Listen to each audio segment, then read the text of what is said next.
দিনটা শুরু হলো এক কাপ গরম গ্রিন টি দিয়ে। তারপর বেরিয়ে পড়লাম বাজারের উদ্দেশ্যে। বাজার সেরে বাড়ি ফিরে দেখি সবাই রেডি ব্রেকফাস্টের জন্য। আমি, পাপা আর মামুনি একসাথে বসে গল্প করতে করতে ব্রেকফাস্ট করলাম। এই ফ্যামিলি টাইমটা আমার খুব প্রিয়। তারপর স্নান সেরে ছাদে গেলাম।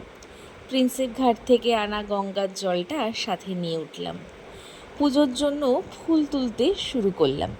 আর জানো, ফুল তুলতে গেলেই আমার ছোটোবেলার একটা গল্প মনে পড়ে। আমাদের পাশের বাড়িতে একটা বড় টগর ফুলের গাছ ছিল। ফুল পাড়তে গিয়ে একদিন এমন পা মুচকালো যে কি বলবো। তখন কষ্ট হয়েছিল, কিন্তু এখন মনে পড়লেই হাসি পায়।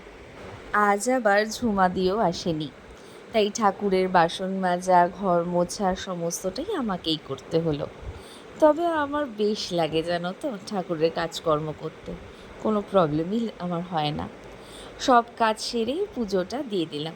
সকালের এই সময়টা আমার মনকে অনেক শান্তি দেয়। আর তারপর আবার অফিস মোডান কাজ নিয়ে বসে পড়লাম। এইভাবেই ছোট্ট ছোট্ট কাজ, কিছু স্মৃতি আর অনেকটা কৃতজ্ঞতার মধ্যে দিয়ে শুরু হলো আমার দিনটা। Simple mornings are my favorite kind of mornings.